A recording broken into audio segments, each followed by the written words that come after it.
Here we go. So I am recording.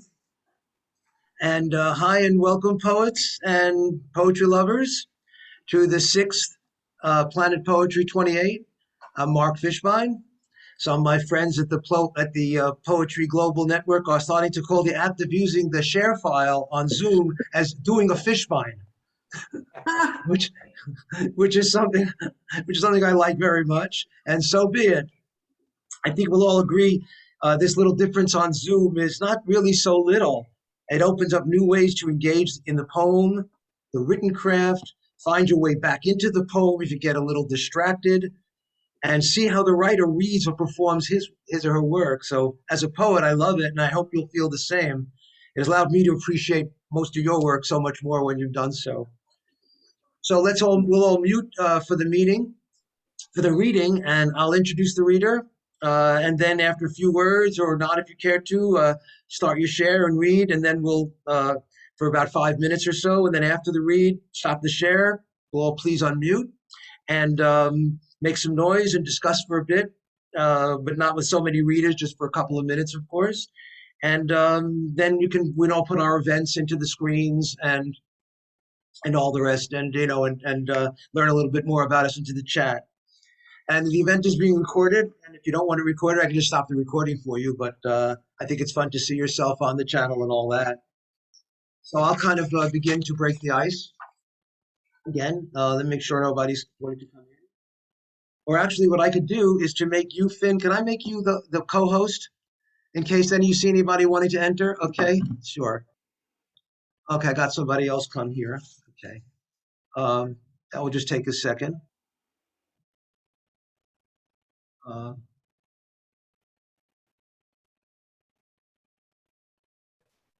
More, make co-host.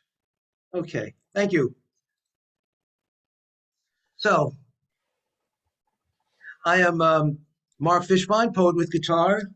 I currently live in Washington, D.C. I have 5 books of poetry on Amazon and will be publishing with Atmosphere Press in the fall this here book. It's called Reflections in the Time of Trumpius Maximus. And we'll see how that comes out. It's a book of 50 political poems. I am host of 2 weekly workshops. It was called DC Poetry Workshop. And if you're interested, please contact me. And I'm part of the Poetry Global Network with some friends here from that group. And you'll be hearing a lot about this, I'm sure, today from time to time. And we'll fill you in with the details about our projects.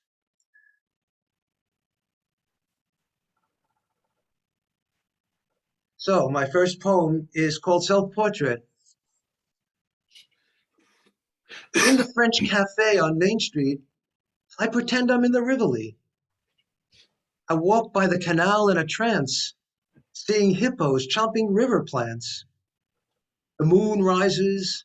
I'm lost to a beach of erotic waves in ancient Greece. Time and place share my mind.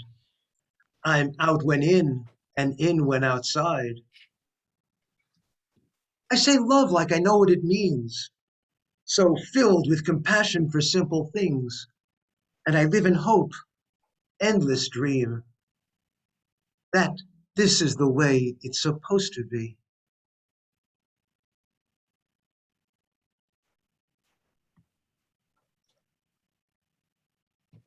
This is a painting that's in the National Gallery of Art in Washington. It's a painting called The River of Light, Rio de Luz, and it's very large, but right where my cursor is, there's, as you can see in the low, this little bit of a blurry setup, is a man on a canoe, way in the distance, and I thought it prompted this acrostic poem. Rio de Luz, a man in a canoe on the river of light, glides on the brilliant water, a fly speck in a landscape of meandering jungle, paddling like a pendulum without a splash. He is alone in that humid and unfathomable beauty. The low-flying herons pass indifferently as mist hangs on the trees and vines, and the red-breasted birds sit in silence. I am that man, that speck in the distance, moving forward and not knowing when or how to find a landing that leads to a celestial city deep in the forest and hidden from the night.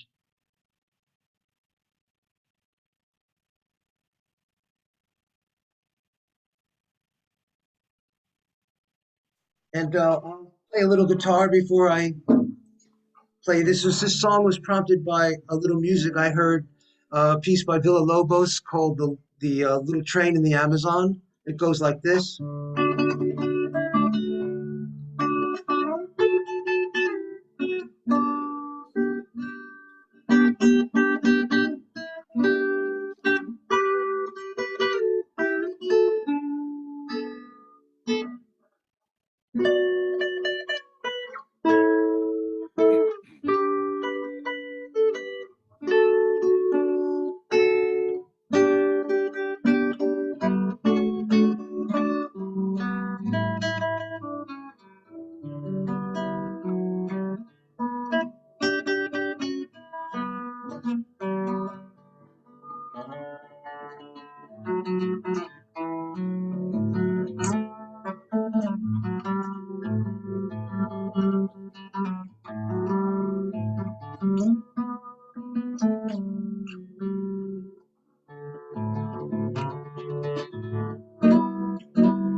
Man's fate, train of destiny, farewell to the life I knew.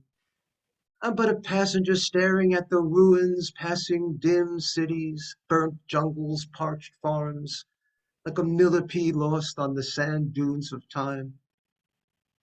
I was bewitched with antiques of another time, a rider on a turn of the century locomotive, comfortably reading about the miracles to come as prophets of the new millennium warned of doom in our evolution to a collapsing atmosphere.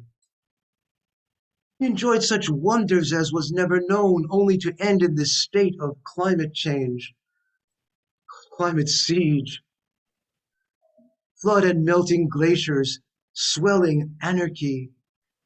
Since I went abroad, there was no exit, no escape. Could I jump at such speed to the canyons below? Now I watch the savannas on fire and imagine how it was once filled with buffalo. Ahead are platforms with populations waiting, their possessions hunched on their backs. They would charge past barbed wired barriers and steal my place to watch the world go by. But the doors are bolted and curtains drawn. Quickly, coal is emptied in the tender car, and I am off in a cloud of white whistles, a survivor without destination, without hope. I am old and privileged, trying to stay calm on tracks that never meet and just go on. In the future, there must be a final station or found solution not yet on the map. A window seat, cushions against my back. There's no stop with this chugging to nowhere as headlines suck the light from the parlor car. Train of destiny, farewell to the life I knew.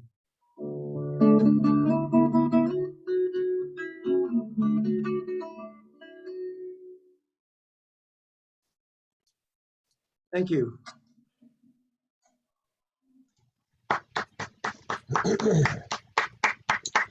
Mark, I absolutely loved the last two lines of that acrostic poem. That was great. Oh, thank you. Yeah. Let me see if any. I'm sorry that some of you had some problems getting in, and I suppose some others are because there were about 50 people who were had put in for Eventbrite. But you know how these events go, so we'll just keep going on, and maybe some of us will join as we go along. Some of the readers are a little bit behind. So our next reader is Kamelyn. Kamelyn, I know very well. She and some others here were participants in the Poetry Global Network. Uh, she has a long biography here of all kinds of stuff that she's done, and awards that she's won. She's a teacher. I'm not going to go through all that, Kamelyn. It's too much. It's too much, Kamelyn, too Kamelyn much. is a, Kamelyn is an artist. Her artwork is behind you. She's a wonderful poet. She's a teacher and has presented at the Smithsonian Museum of American Art. Currently working on a project of with the poet reacts. Let me introduce Kamelyn, and you could tell us a little more about yourself as well. Hello, everyone. Thank you, Mark, for such a lovely introduction. I want to do a quick shout out to all my friends in the Poetry Global Network. And as Mark said, I am co-host with Mark, Lawan, and Marissa Pratt. And we have Finn Bell here, who also does the Poetry Lighthouse, the Poets Lighthouse. So I'm really excited to have them here tonight. One of the things that I would like to tell you about in August is a very exciting event. On August 15th, we have a show coming up called Magic Mike. And it's a poetry erotica event where my brothers, my brother poets will be sharing their delicious poems. And it is so awesome because as a survivor of trauma, sexual trauma, I am really proud that we are doing a charity event to raise money for a ministry called the Butterfly Project, where they are helping women, young women, children actually, regain their lives after being trafficked. And so it's a project that's dear to my heart. So look out for the publicity materials that's coming. And, you know, I'm very proud to be associated with this project. And it's a production by Fincabulary. And I'm excited that Lawan, Finn and I are getting to work together with our talent. So Mark, thank you for the opportunity to plug. So yes, and I'll put my link tree in when I'm done, but I want to get on with what I came here to do, which is to share one of my favorite poems that I think I've ever written. So far, hopefully there'll be more to come. Mark, would you give me permission to share screen? Oh, you should, yes, you should be able to, yes. All right, now I am able. Oh, sure, okay. Thank you. All right. Okay.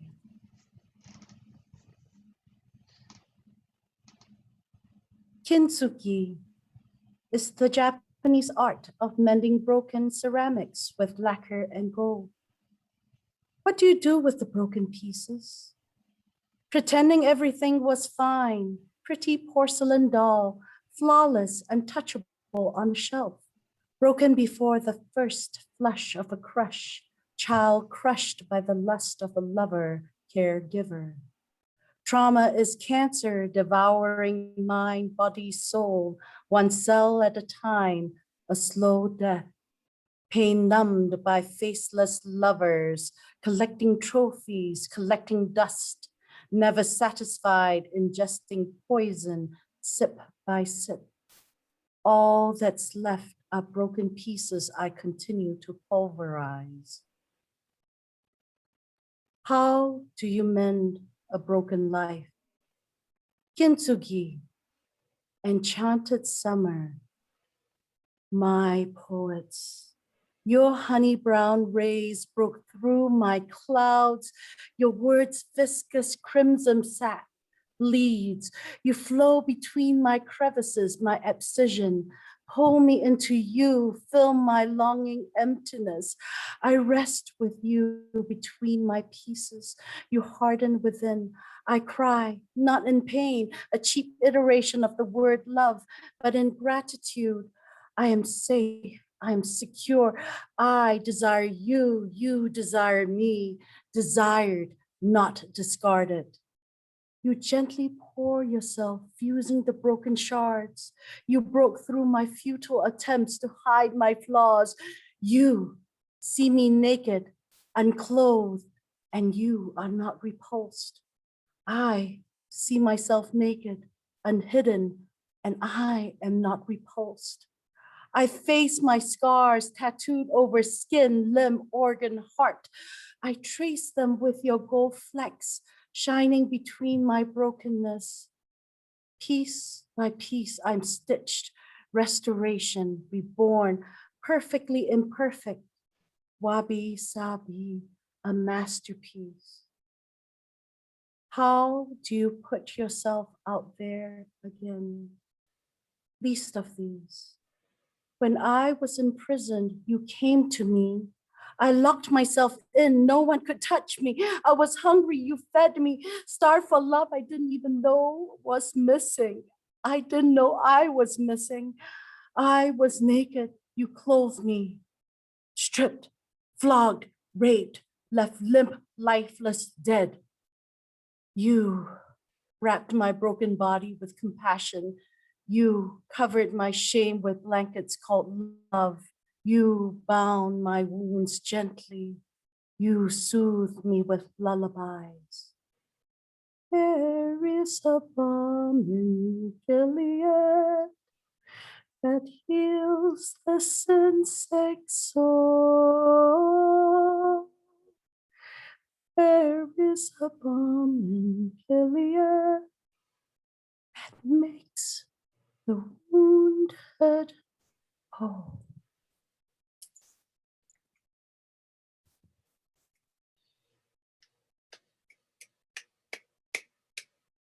Beautiful, Beautiful Kamelyn. poem. Beautiful. Thank you. Wow, That's- wow, wow. That was great. Yeah. Thank you for including that little thing about the essence of that. It really helped. And it was really a beautiful read. Thank you. And thank you to the DC Poets Workshop who helped me with putting the inclusion of the definition of kintsugi, and also for my collaborator, Lawan, who helped me with my transition. So I thank you for all for that. Thank you. Sure, I'll put some stuff in the chat and gonna move on to Lawan. I had to move him up. He's in Manila, a little bit far away from some of us, and I think the hour is such that he might have to get to work. So I gladly will put Lawan, my friend, and Lawan is based in Manila. He's worked in a variety of creative things, including which right now he's part of the Hakuto Advertising Network of Japan. Congratulations. And Lawan's Lawan's a great poet. Let me just leave it to that. Make it so, Lawan.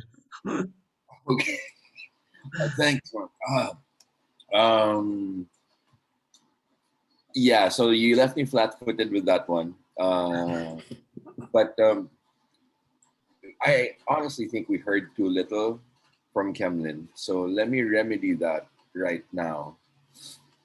Because my first piece is actually her next piece. So, ladies and gentlemen, this is called, just a moment, let me, can everyone see your screen? Yes. Okay, excellent. This is Moshi Moshi Karoshi. The sun sets, still chained to the desk, overtime.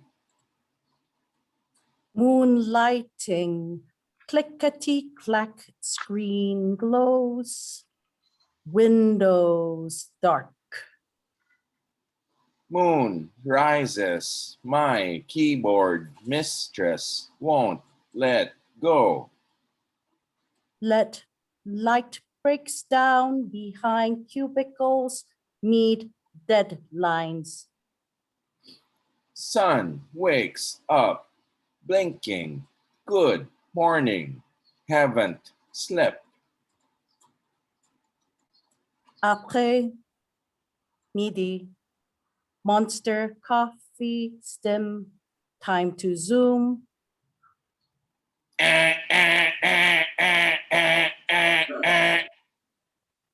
Moshi Moshi Karoshi by Kamelyn Bapi.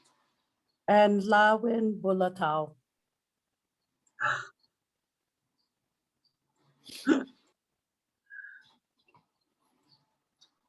Mushy, mushy. That was wonderful. Lawin, can you explain to everyone what karoshi means? Yes, yes. Just a moment as I. Okay. So, karoshi is the Japanese word for death by overtime. Okay, it's one of those cultures where so and moshi moshi of course is their colloquial hello for the when they answer the phone or they meet their friends. So moshi moshi karashi, so it's hello death by overwork, which is well far tragically too common nowadays. So we also, well, Kamelyn and I put this together because we've been puzzling over how exactly are you supposed to open mic a haiku. So this is our take on that. So we hope you enjoyed. We really hope you enjoyed because damn, we sure did. All right, just a sec. Um, Mark, I'm allowed. Am I allowed one more? Oh, please. Oh, great. Okay. Uh,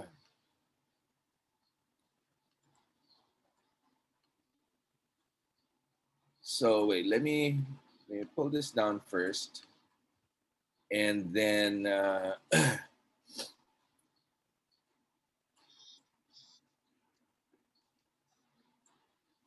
okay. It's raining over here. It's the middle of the monsoon season. Uh, so this is slightly ironic, but hey, you know what? I just got up. It's 7:32 a.m. where I am. So good morning to you from my good evening, and this is here's to solar power. The sun doesn't care if you believe in it or not. The sun's existence isn't contingent on mouthings like good morning, doesn't need have a good day as benediction or act of genuflection. The sun doesn't care for your complaints. It shines equally on sinners and saints. It doesn't need your approval to light up the world or set it on fire. It's a solo act with no need of choir. The sun doesn't care if you're sleepy or hungover or if you just don't feel like it or whatever. It just goes on its merry, sunny way. The sun just keeps on sunning no matter what anyone has to say.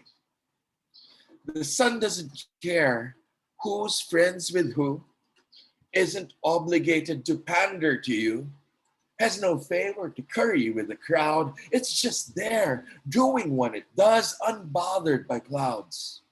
Now, it could be that no one follows. Wave your banner anyway.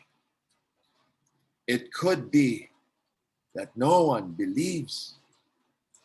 Speak your truth anyway. It could be that your heart gets broken into 367 million little pieces. Love out loud anyway. Live the lesson the sun teaches every day. Rise. Thank you very much. Wow, nice. Thank That you. was really, really cool. Arigato. I love that one. Thank you, Max.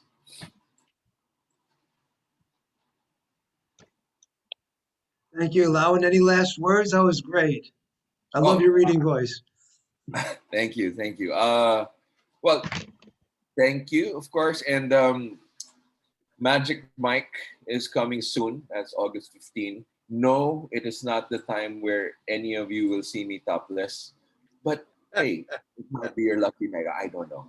Yeah, so I'll see you there, guys. Thank you. Sure. Well, thank you.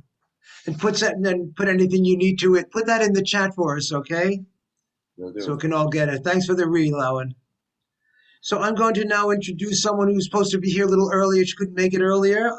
Sister Joy Afford. You know, I don't have very much about you, Joy, except that you're the poet laureate of a local county here, of the why don't you tell us a little bit about your work and then I'll put your stuff on I have your poems to share. Thank you so much. I had a bit of difficulty getting in, but thank you, whoever it was that just posted that link. My name is Sister Joy Alford. I am the Poet Laureate of Prince George's County, Maryland. I also am the producer and host of a 16-year-long television show titled Sojourn with Words, where we present poets to the community, initially Prince George's County only, then to Prince George's County and Montgomery County.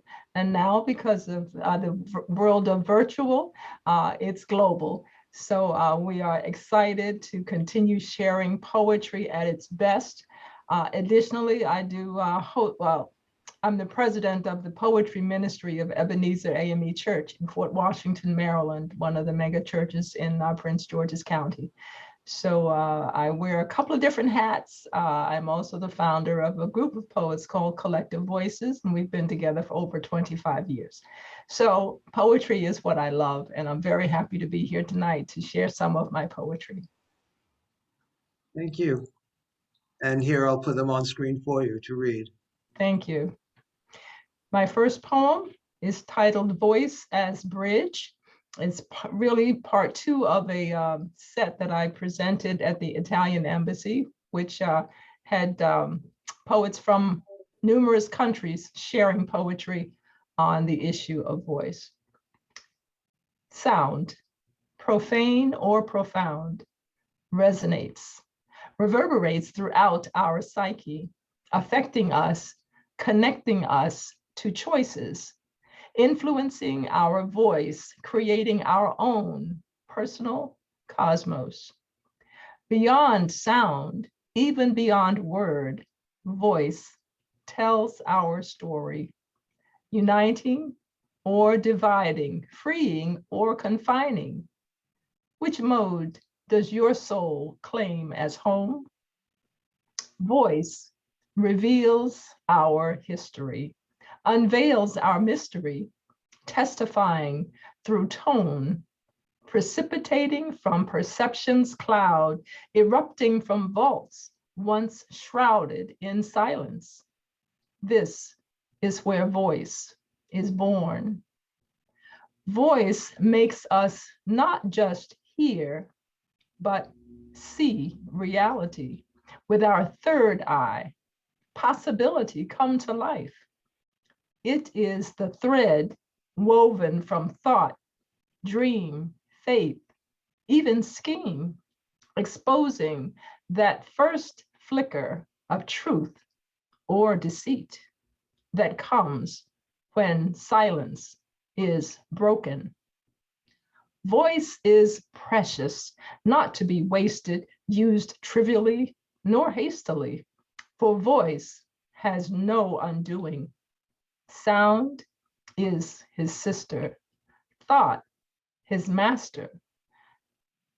Manifestations made real through immutable utterance of victory or disaster. There is power in the tongue. Once released, voice can bind or shatter, but can best be found when bound to love, claiming calm, comfort, connection. This is when voice has power beyond words, speaks loudest of all, not when heard, but felt in hearts. It is then, this is when voice truly becomes bridge.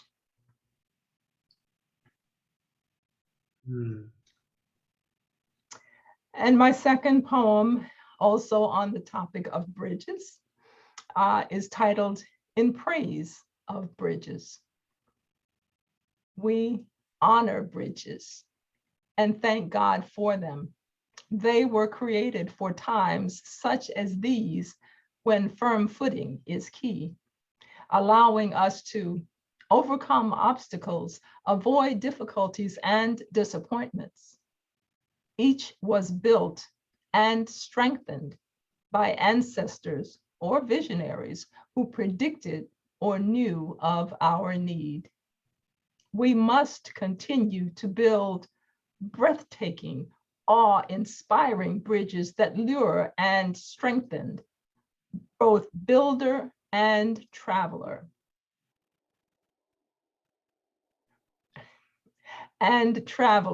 Short or long, fragile or strong, they transport us from that which has ended to new plateaus and possibilities. Some will remain, others will be carelessly or vengefully burned to the ground.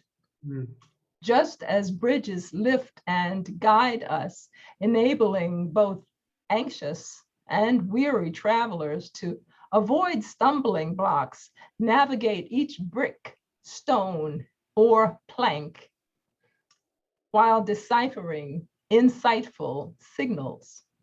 So our way is directed by these crossings cleared long ago. For bridges are but signposts showing a tried and tested way forward toward our new and waiting tomorrow. Mm. So my third and final poem is titled The Gift of Time. The gift of time is precious, that thing given us, which despite our most fervent desire, cannot be kept. That thing which, when spent, becomes the calendar upon which our story is told. Unique for each of us to behold, we are her centerfold. Naked truths fill the pages where she, time, reigns supreme. Inside her book, we look at our lives with celebration or sorrow. Decades dance, prance, or drag by as we fill each hourglass of every today with choices that make us who we are. So dance delicately, but with boldness, with vigor and compassion. Each, you see, is required to complete the course. Sorry, what happened? I'm sorry. It's required. I'm sorry. Required to complete the course. For if nothing else, life's two-step teaches that regret has the greatest memory. He is vanquished only by virtue, whose gossamer wings lift us to realms of truth, trust, and happiness, where time is always on our side. Thank you very much. Wow. That was beautiful words, Joy. Thank you. You're very welcome. Happy to be here. Wow. Yeah, it's a pleasure to have you indeed and read such lovely poems. Is there anything else you'd like to tell us about yourself, or maybe leave some links so we can find you in the chat? Well, I certainly would like to invite all of you to join me virtually on any third Saturday from 1 to 3 p.m. on Zoom. And I'll share the information with Mark about the August session. It's always from 1 to 3 on third Saturdays. And the series is titled From a Poet's Point of View. And we typically have 3 poets that share their poetry and discuss the writing process. And there is an opportunity to comment and receive answers through the Zoom chat as well. So please join our conversations whenever you can. Thank you. Thank you. And thank you for coming. Some of you came late before I introduced Jeff. And I'm sorry about the Eventbrite thing. I'm just not sure what to do for the future events. Some people get in easy, other people don't get in. I don't get it. I kept trying different angles and different links, and it just wouldn't let me in.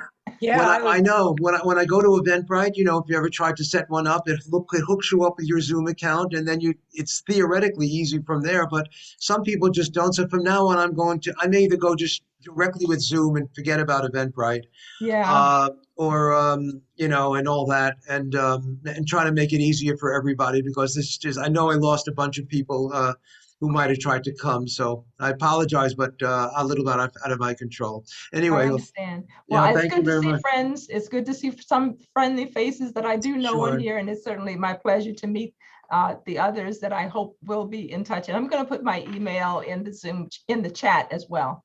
Thank you very much. Yes. It's a pleasure to meet you, Sister Joy. Thank you so much. So our next poet is Jeff Callis, a longtime music journalist and author, and more recently a creative writer whom music is often an inspiration and/or the subject. He's brought up on the coast of Maine, now lives with his family in San Francisco. It's Jeff, hi. actually Kayla's Mark. It was probably Thank you. Kalishnikov in the old country, but Thank you. this is my first time with the planetary thing, and I think it will be my first time actually having my poem portrayed on a screen where you can see it while I read. So there is a little trigger warning. It isn't really a big trigger. With the second poem, there is some historical use of language, but it's in love. Both of these poems I'm reading, I chose with Mark in mind because they have something to do with guitars. The first one is actually in the voice of a Martin guitar. Mark will probably recognize D2. That's a kind of a Martin guitar. D2 to you. Play me, let your fingers come along and leave the rest behind. Play with me back to Brazil. You hug the Dulgaberia Negra, my front, my sides, strong, curved, and shiny. But I'll have you remember me on the moist mounds of Bahia, where a single seed from a single cone grows a gorgeous tumescence far above the busy river, up through the buzz and the bird song into the falling clouds. Play me through my relocation of purpose, felled by men and shaped to men's unnatural design, billets lying silent in a big building in American Nazareth. Rectangles within rectangles. What will come of this, we wonder? We, still dusky, still aromatic, drying, waiting, year after year after year. Play through my handling before your hands, in a room full of humming men and women where my spicy smell sprays to them in sawdust as they bend me to sinuous shape. Fit me with a fretted board for you to finger, with strings to give me voices, and ivory dots to guide you in doing pleasure. Now, play me again, play a song this time of how my story has become yours. Oh, Thank you. wow. There's more. Wow, I'm just getting over that one. Okay. That's so for you, Mark. It is so. I felt it. I so felt it. There are many musicians among us, and I think we all feel that too. It really hits the mark. Oh, I hope so, even for the fans. The next one I wrote right after the death of Glenn Frey from the Eagles. I felt I owed him something. Maybe I should try to sing a little bit.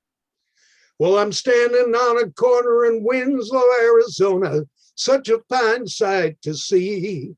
It's a girl, my lord, in a flatbed Ford, slowing down to take a look at me.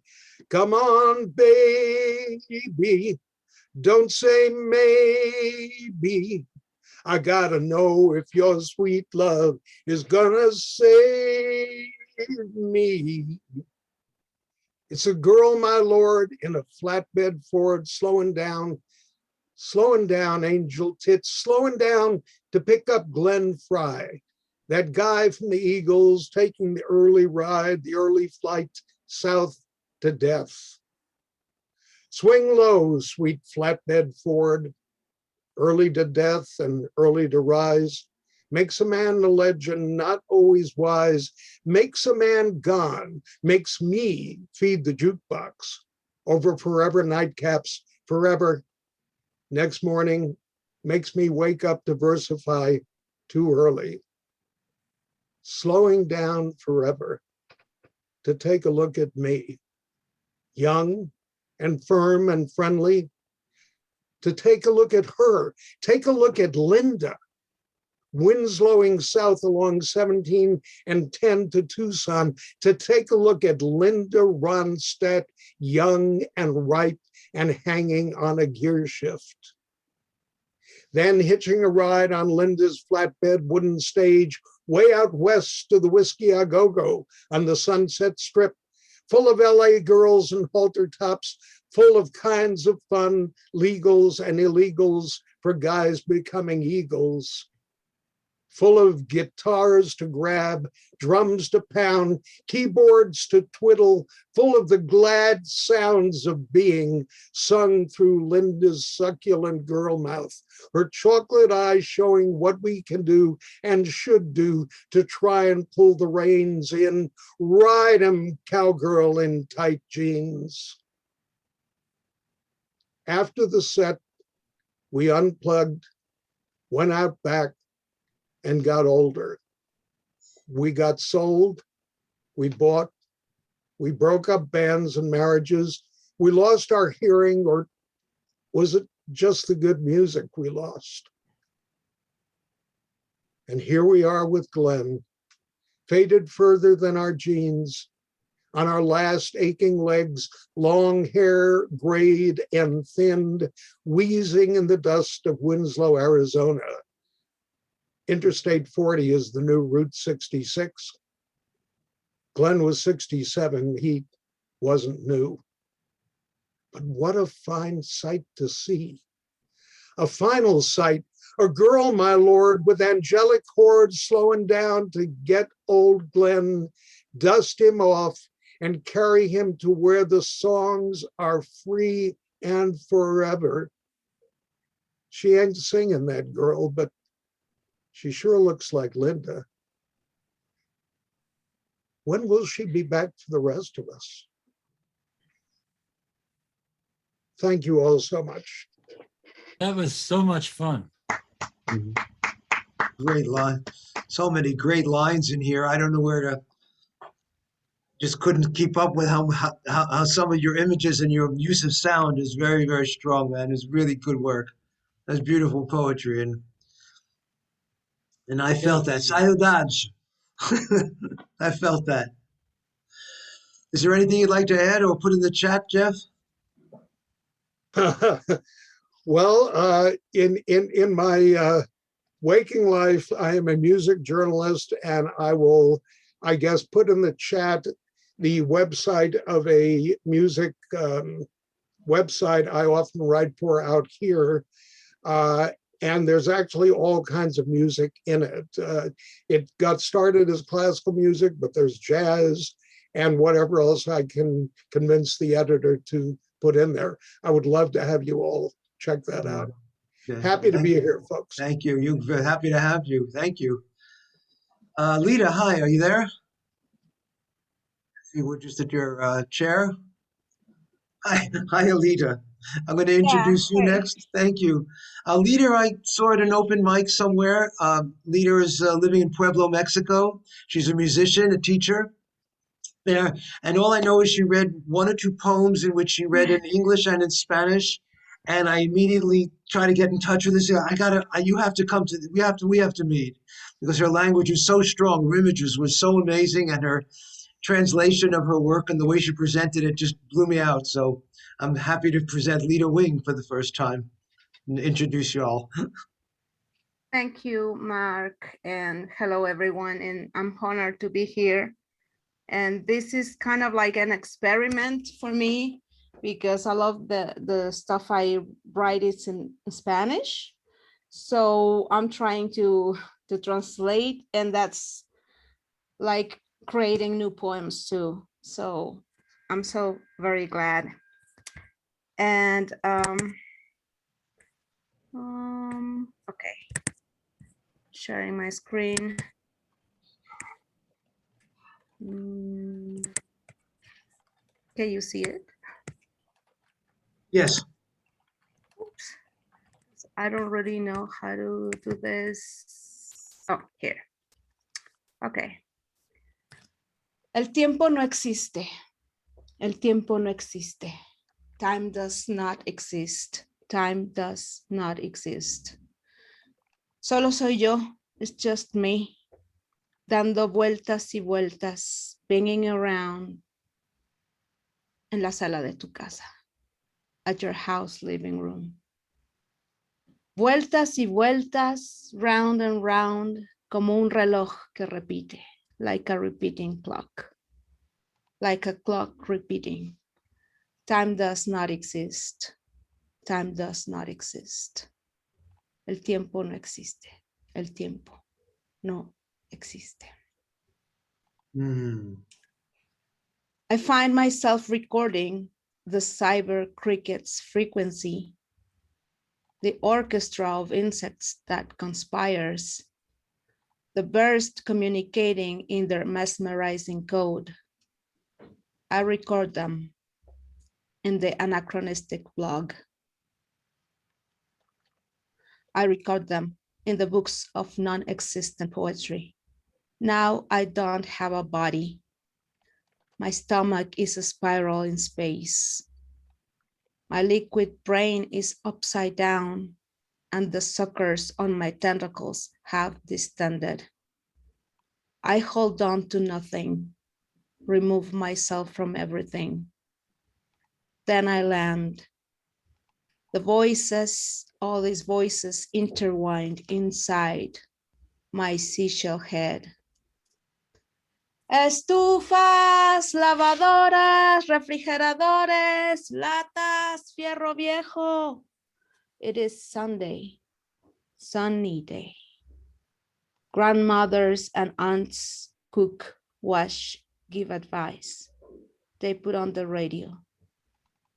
It's a Sunday. It's a sunny day. That's it. Oh, brava.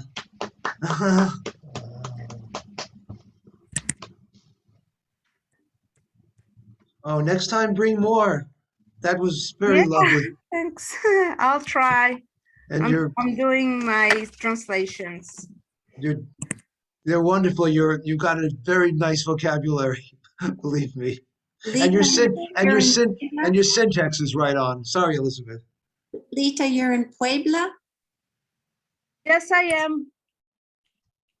And a native of Puebla? You froze there. Oh, sure. Yes, I was raised and born in Puebla. Oh. And actually more like in Cholula, because Puebla City is growing and growing. Yeah. And I'm in this district near to Cholula. It's like I'm in between Puebla and Cholula. Yeah, welcome anytime. Thank you. We'll put some things we can maybe keep in touch with you into the chat. Sure, I'll share a site that it includes all my social networks and stuff and some of my work. Sure. Thank you so much. And I love the glasses.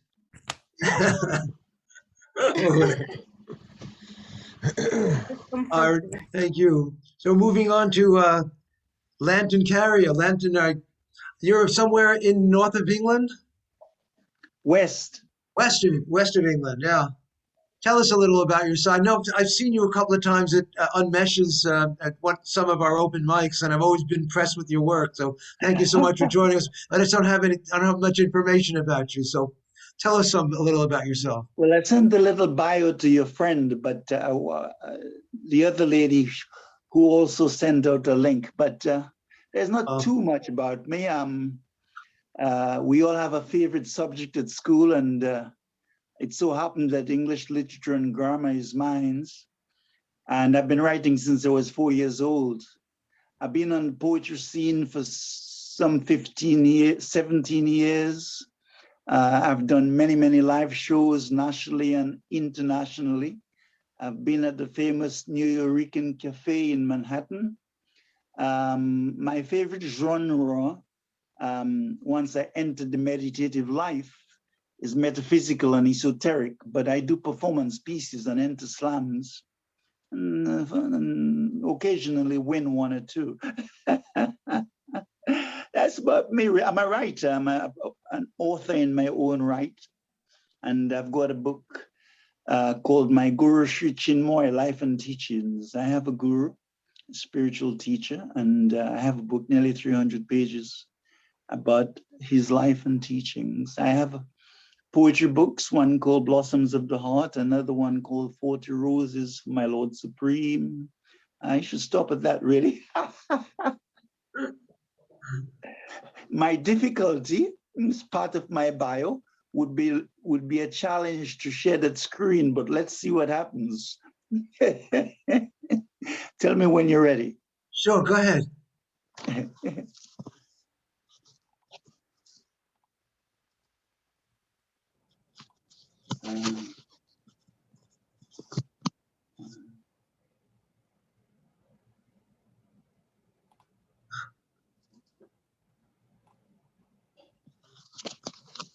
And we see it. Yes, we see it. You can see it? Yes, oh, sir. Great. Okay. Thank you. So I will do two pieces. I think I read one of them last night somewhere in America. I don't remember where I was, Brooklyn or somewhere. I go so many places. You can hear me? Yes. Great. So the first piece is called Revelations. Mesmerized by the breaking of waves, I listened to the symphony of the wind, of how she spoke of time past and whispering dreams, of the pain of millennial sorrows, the tenderness of love. I lay on the beauty of twilight, enchanted by the light of perennial entities, which kissed my heart. The night sky fixated my gaze, we danced in the crest of rolling tides as the wind continued her illumining conversations. She spoke of the magic of smiles, of the miracle of sunrise, and the moon kissed my soul as I bowed in sacred gratitude. She sang of the glory of man, of the undaunted courage of a woman's sacrifice, and my heart became a field of prayer. She talked of life's struggles, of how light shines in Jerusalem, even when the shadows are dense, that we can only measure the darkness by an effulgence we once knew. And I listened, and my tears became a raiment for the beloved. Have wine, she said, go forth and love, for are not your desires the same adversity that will fashion you into gold? And how shall you laugh if you know no weeping? Be patient, for the weaving of the inner alchemist never ceases. She spins and spins a zillion revolutions until every indiscretion is wiped clean and the yarn returns to its state of grandeur. You are that yarn, you are that grandeur. Even though you may not feel it, I can see 1 trillion candles glittering in your core. Then the waves subsided and the wind blew softly, gently caressing my spirit. The fire of my essence burned with the setting sun. Fear not, she said, before becoming silent. I'm with you always, even unto the edge of eternal time. That's my first piece. The second one is called Hope. One day, like the sleeping beauty, I'll dream upon the face of love like sunsets, not having to worry for 100 years about man's inhumanity to man. I'll be a white dove soaring, wings flapping while I sing of peace and the coalition of rainbow universe. I'll speak of ancient cultures with my breath of camaraderie, of the food and drums which gave us strength, not the anxiety of segregation, the inequity which came like stealth, hidden in enticing flavorings, yet serving only the cause of bigotry and injustice to make us weak. We are the sons and daughters of Nubian queens who, even while hearing the footsteps of paradise, emanated beauty from our souls, trying to reach out to the hearts of foreign predators, too cold to be reciprocal. I remember the shadows, darkness entangling me like a spider's web, poisoning my wounds with its mesh, creating a veil of chasms in my spirit. Soaked in good African stock, I have survived the strong winds and angry tornadoes, cupped my hands in prayer to the light of Mother Gaia, her love whispering in the white blooms of daffodils of how much she loves me. A light crosses my path and I see a phoenix soaring in the firmament, burning a trail in the perennial galaxy so intense that my soul becomes transfixed. Transformed, I gaze at the luminosity of heaven, the nebulae, Orion, the shooting stars. The moon looks so beautiful. This is where Sage Vashishta's wife resides, this incandescent star of bewildering beauty. Now at nights, many brides and grooms pay homage to her towering holiness in order to have a progressive marriage. I once said to my mother, "Mommy, mommy, what is that there in the sky?" "The moon," she smiled. "The moon? I want to go to the sky and play with it." "You don't have to go to the sky, my darling. One day the moon itself will come to you." She smiled again. So now I soar in the seeds of my mother's vision, leaving my mortal coil behind, far, far from this land of shadows. I'm a soul bird, not a dream, and the hope seeds of the eternal grant me feathers so I can fly. Now I have no need for cobwebs. The effulgent dazzle of souls beneath me are so powerful and hold my gaze like the temple of the sun. I reach out to Jannah as the nightingales sing, my heart shedding the tears of ceaseless love. Lantern Carrier, thank you.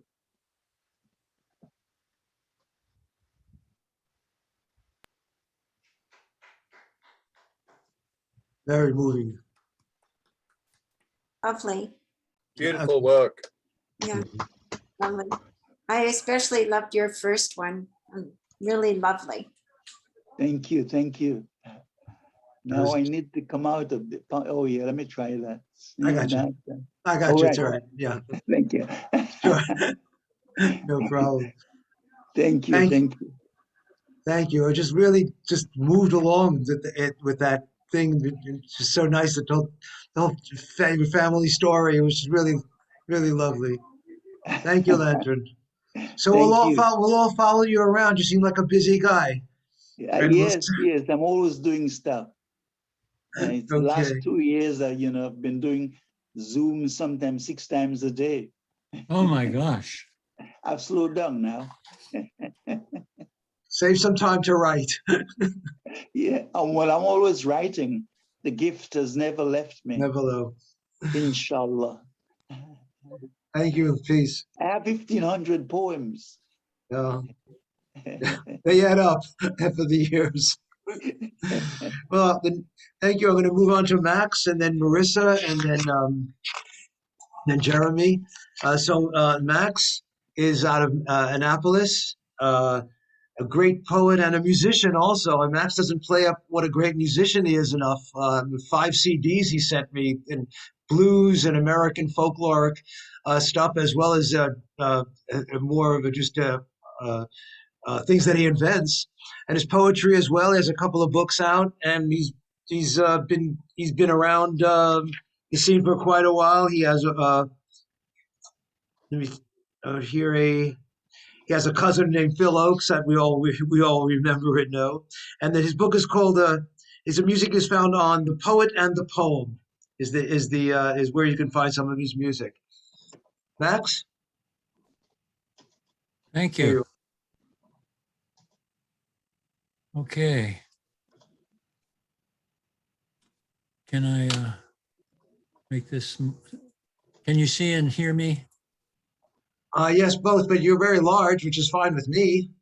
I mean, your font is fine as long as you can scroll down. It's great. Okay. Cricket. There's a cricket auditioning in my house. I think he sings all right. He fiddles okay. I guess he can stay in the kitchen.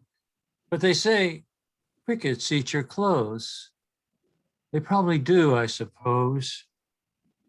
But mine were rotten before I got them.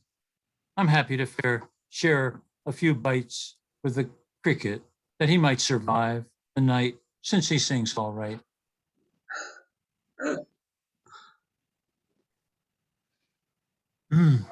Somebody's trying to get admitted here. I got it. It's okay.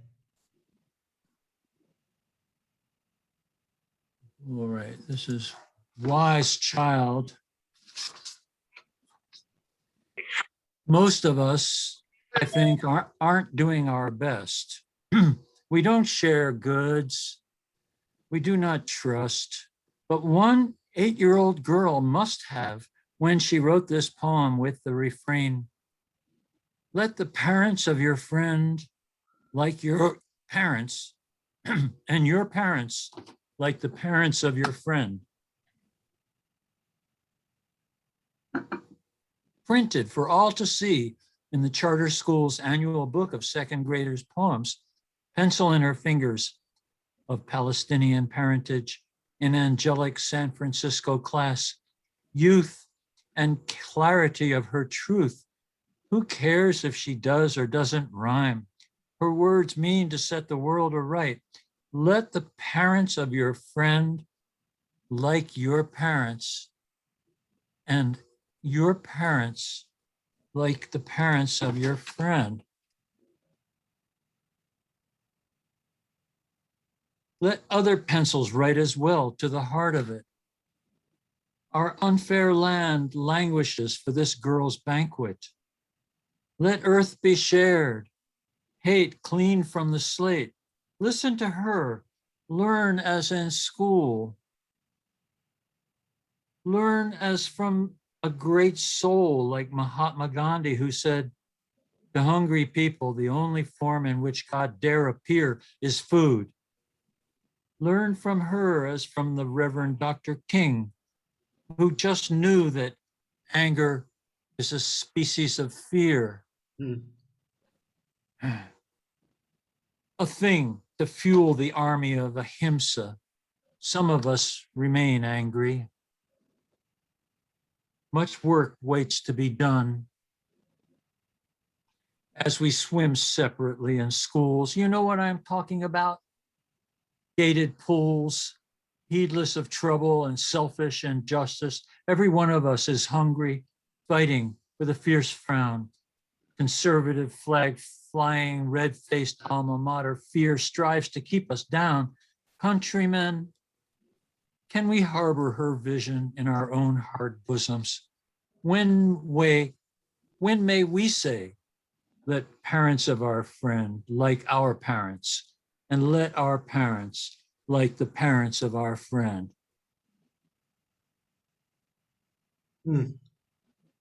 Chang-Chi's cause. Moonset sky, so full of frost, the midnight bells ring cold, clear to my boat.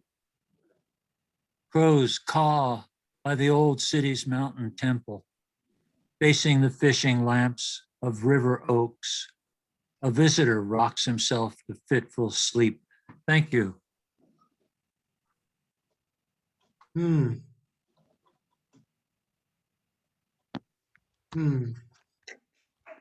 Wow.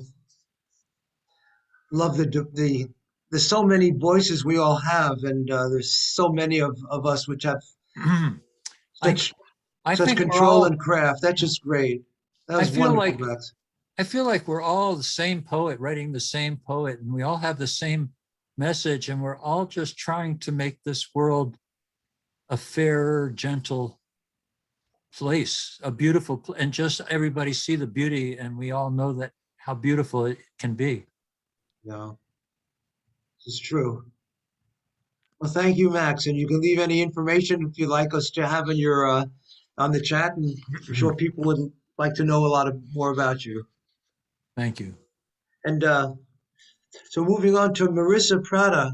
I don't know how to introduce Marissa Pratt. I see her a lot reading. She's one of the, we have this little group of the Poetry Global Network. We're on a particular segment called The Poets Reacts. But I also see Marissa around at a lot of open mics. And I always find it unique that every time she reads a poem, everybody goes crazy and says, Marissa, that's the best poem of yours I've ever heard. And she does that like time after time. So I'm not really sure how to announce. And I feel the same way. So whatever you have in store for us today, Marissa has her own poetry business. She has on Instagram with so many different links and events going on. It's just would take a page or two to go through it and all that. But it's certainly worthwhile to follow Marissa around and see what she's up to, because she's up to so many different things. Marissa. Thank you, Mark. Yes, and now it's my mission to blow your mind every month. So since we only have an opportunity every 30 days or so to get together, yes, I want to bring my best when I'm here. I co-author The Word is Right, WRITE on Facebook, and we do a lot of things to push up poets. Our goal is to have an open mic every day of the week there. So there's lots of different hosts and the shows are all different. I also have a small publishing house, Red or Green Books. We're launching 20 debut collections of poetry from 20 debut authors this year, including a women's erotic anthology. So we're super excited. And even though I'm gonna read some dark shit tonight, I have been writing a lot of parody poems. So Mark, you come hang out this weekend and you'll get my funny stuff, okay? Yes, I think it's a lot of fun. All right, so let me do a screen share here real quick. And the two pieces that I brought for you are the two that I just know Mark will love. I wrote this first one in a Guerrilla Poets workshop. I will give you a trigger warning for suicide, trigger warning for suicidal ideation. This is a response poem. Watch, let me do this because I don't want you guys to read ahead yet. This is a response poem, and this has to be said. A friend of mine contacted the suicide prevention hotline, and they told him because he didn't have a plan that he wasn't really going to kill himself and he should get in touch with his primary care provider. It really happened, okay?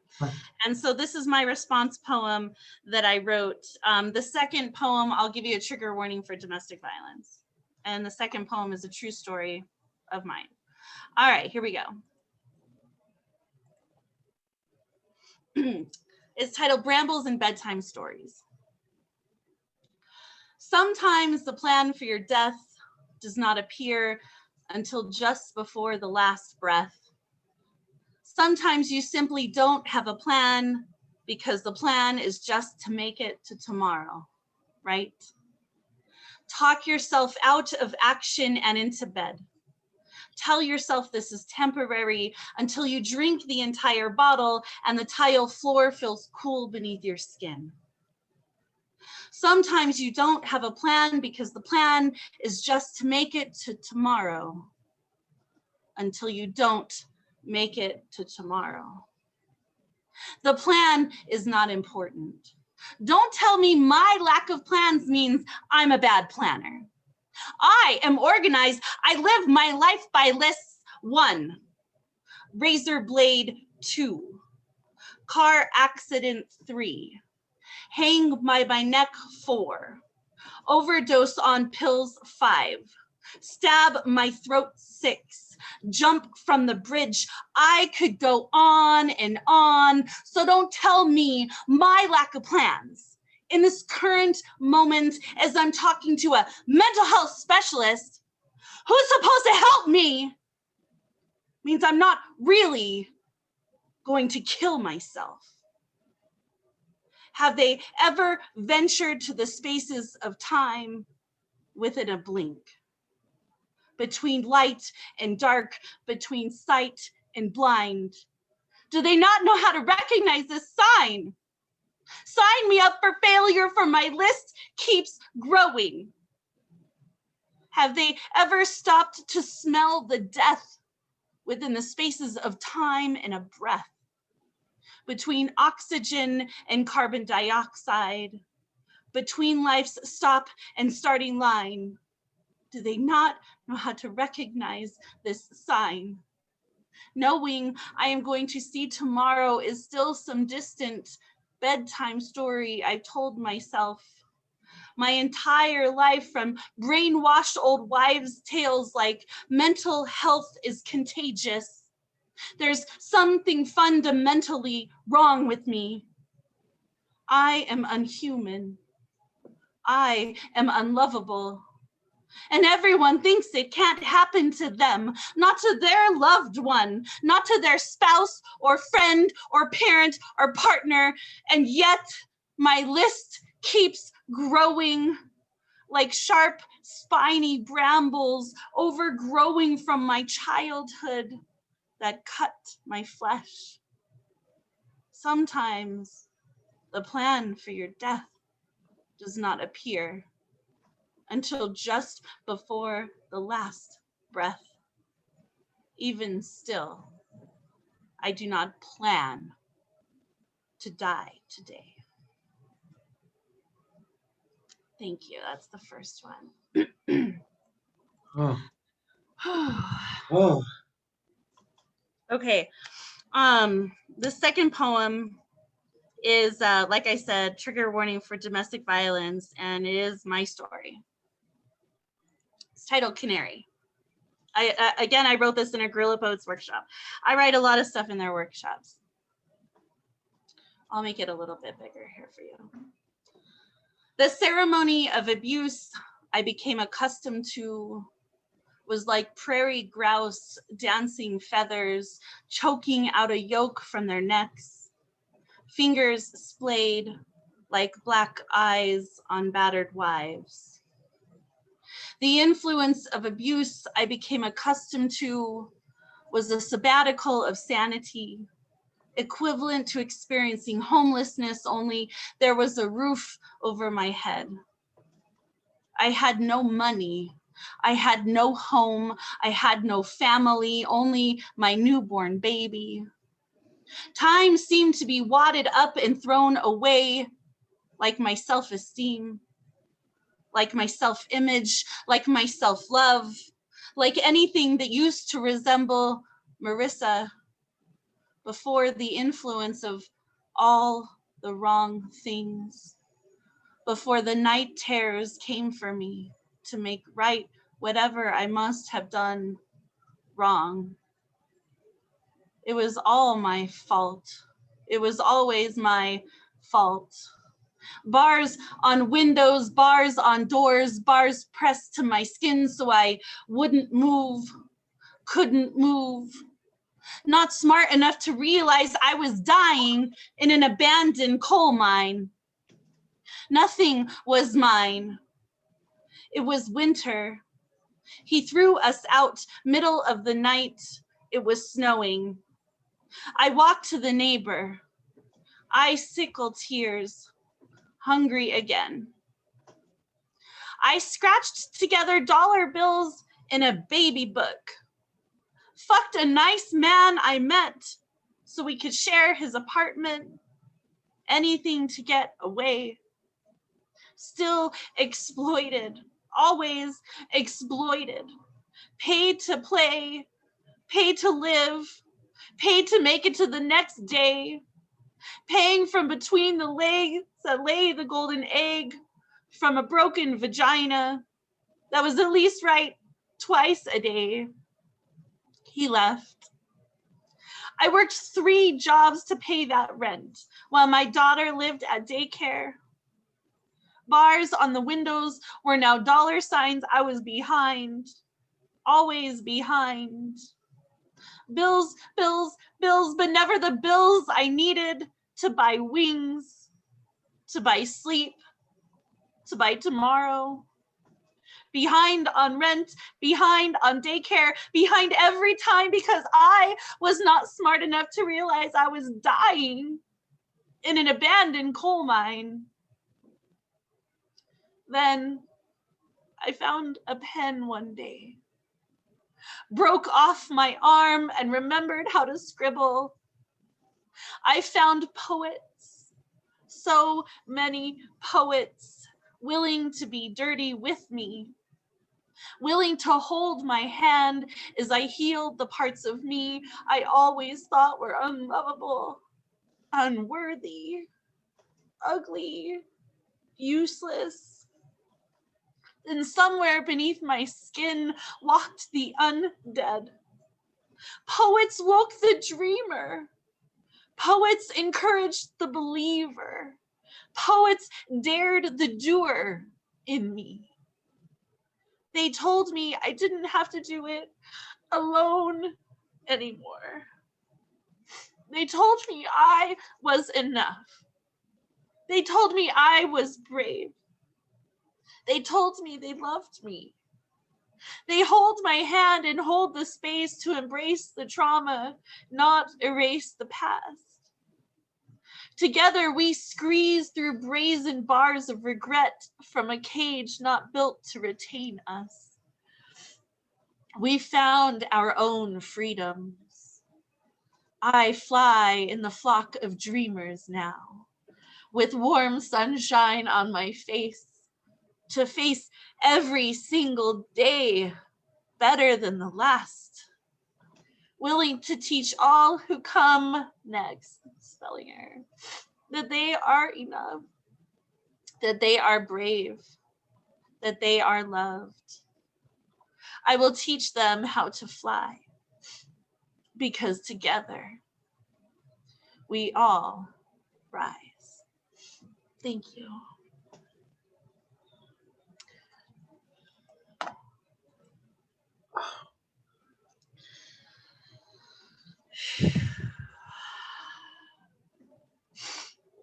My book is out.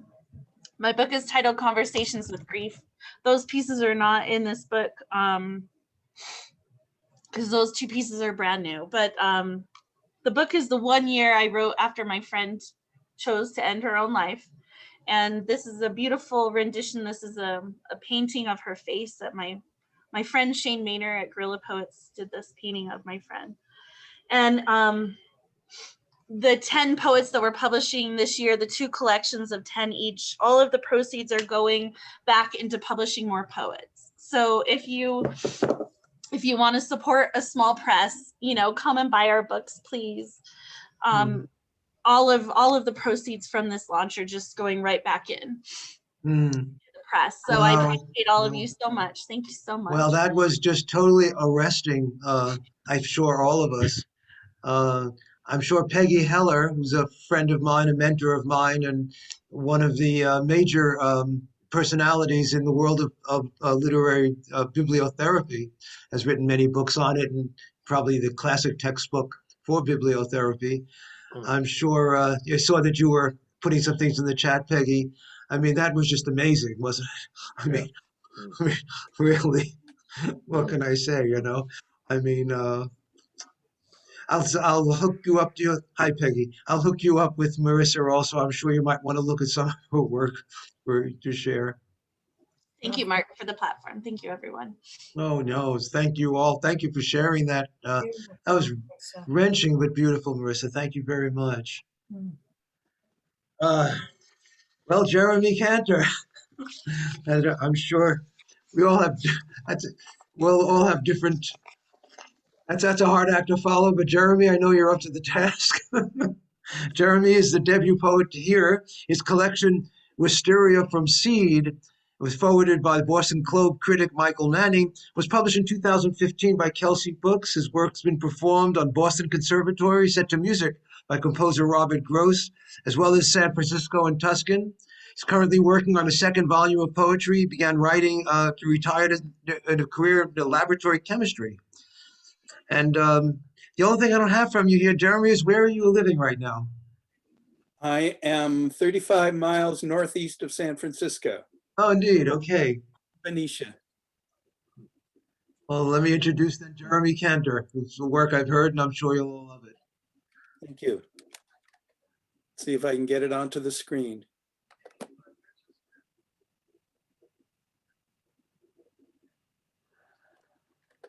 Almost.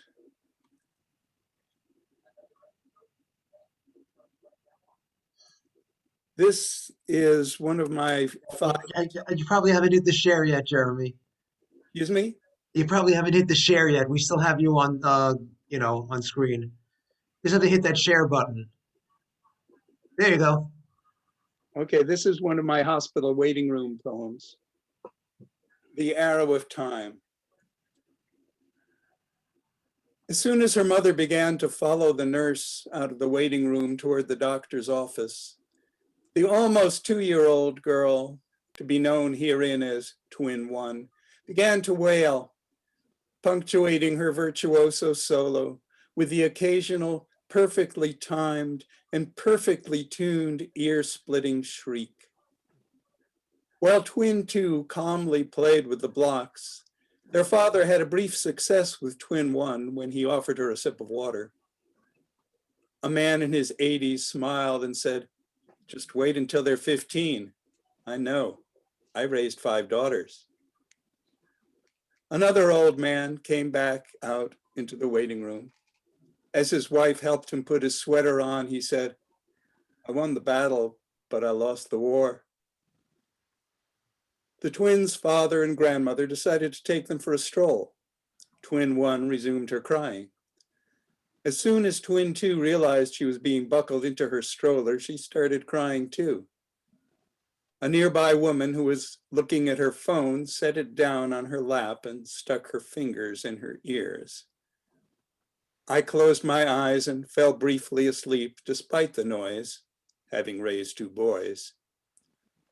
Later, on my way out, I passed a quiet ancient woman with white hair like a river that has reached the waterfall's brink and is beginning its descent through the blinding sunlight.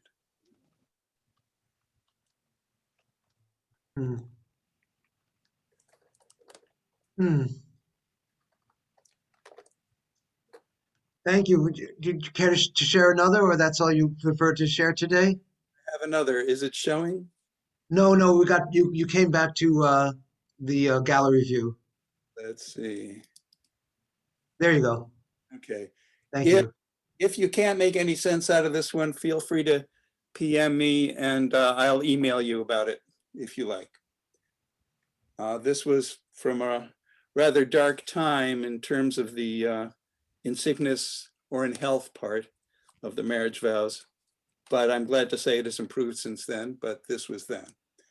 The Nietzsche contrapositive. You went off your pain meds, having decided that you would rather have mental clarity than anything else. That is consistent with all I know about you. I would find it admirable were I not married to you, were I not daily wishing for nothing but to feel all of your skin touching all of mine at once. Then Aristotle looked up from reading Götterdämmerung and said to me, according to this book, that which does not make me stronger kills me.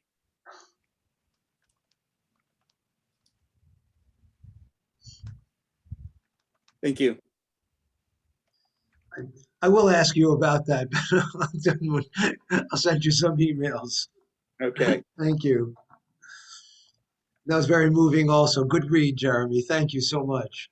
Thank you. You want to care also to leave any way we can reach you in the chat? Love to see it. Let's see. My web address, which I just spelled wrong. So take your time, no problem. Our next reading, as you're doing so, our next is from Jeff and Laura, 2 different poets, by all means. First, I have Jeff. Unless Laura, you'd prefer to go first, or ladies first, or men's first. Jeff is a lifelong native of Maryland, resided near Chesapeake Bay for 25 years. Last 25 years, a software engineer, photographer, poet, gardener by night. He participates in poetry events around here, and I think you'll find that. Are you doing something on the share screen with some of your magical graphic work, Jeff, tonight? Yes. Then you'll see. Oh, yes, thank you. So take it away then. Okay, thanks. Yeah, this one's a little bit of an experiment. I've done it 3 times and it seemed to work okay. And I think it was in May when I was here last time, I did one that one of the three I shared had audio. So I'm just going to do one this time, and this one has audio in the background that I'm going to read to. So let me share.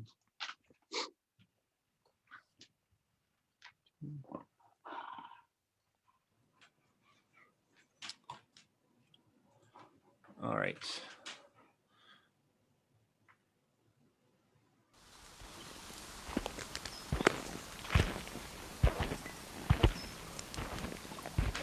Final stroke.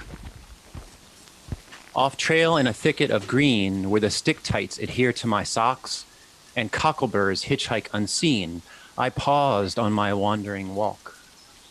Abandoned here deep in the trees, its roof full of craters and gaps, an old livestock barn no one sees with walls on the verge of collapse. The stalls are all quiet and bare, mud floors with a scent of decay, yet one has a table and chair and a corkboard with frame torn astray. But the one thing I found most bizarre, a typewriter placed there in the center, as if someone sat writing memoirs, embracing the dirt and the weather. Platen without paper, ribbon so old, the chair lined up straight, ready to type. Keys full of dust with a carriage of mold. I wonder, what was its last letter like? Was an arm of E the last one to strike, with warmth of love or chill of goodbye? Maybe dark tones of hate or dislike, or a painful closing with tears in the eye.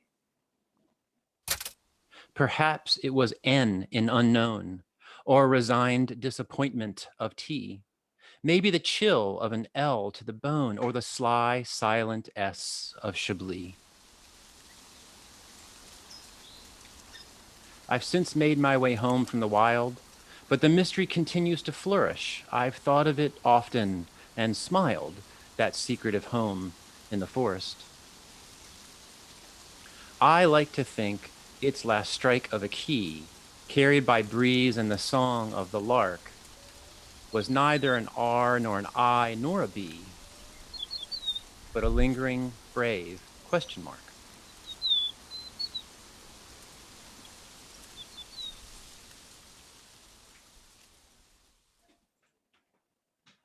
There. I should have mentioned at the beginning that that was a true experience. That was those pictures were taken on a hike I went on, and then came back and said, okay, I just got to write all this down. And that's the poem that came out of going on that hike. I think we kind of sense that really great way of taking a thing like that and turning into the metaphor you did and how you did it.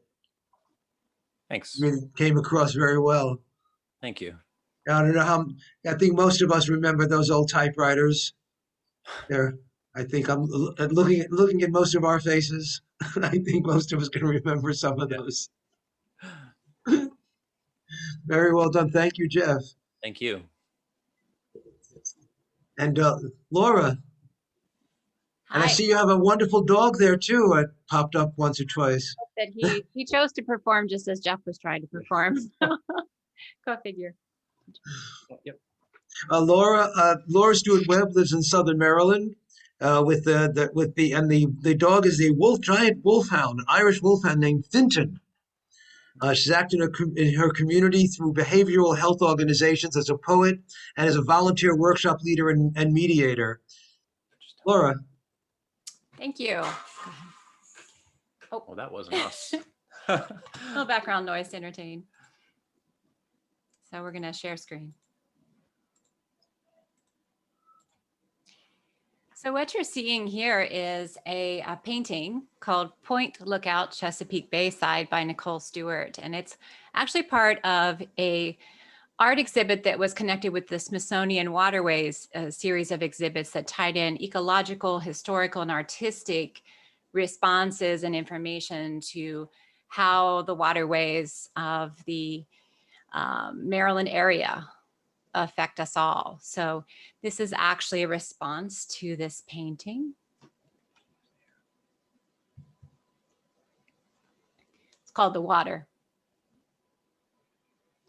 When his mama was pregnant with the boy, She sat for hours by the water, claimed the slush hush of river on rocks got him kicking like pipefish through bay grass. Once legs and sense got steady enough to trust, we let the boy come along with us for the striped bass, croakers, catfish, small talk, horizon, and silence. He'd climb these rocks, pretend they were pyramids, walk like an Egyptian under a maritime sky. That boy always did have imagination. My uncle said they had a surprise for me. Come to the water with us today, boy. All smiles like they are after a couple of Bud Lights on the pier when the red drum aren't tugging the lines. Didn't know what to say to the Pride umbrella. Bought it for you in those colors, boy. Special order from Walmart.com. The boy didn't say much when the rainbow colors opened above our chairs, but we think his lips caught that quick pull upward, like back in the old days at Christmas, when my first tackle box or a little angler's rod turned up under the tree. Even as a child bloodying his finger on a hook, that boy played his cards close to his chest. Our lines on rod rests, I sit back to enjoy the slush hush song. Listen to their angler rap, trash talking over dealt hands. Uncle Bob pulls a full house with a pair of queens, grunts an apology for how these three-of-a-kind men still call me boy. I say it's okay, and it is, here at the water. We're a fresh, salt, brackish mix, and the rocks have always known my real name.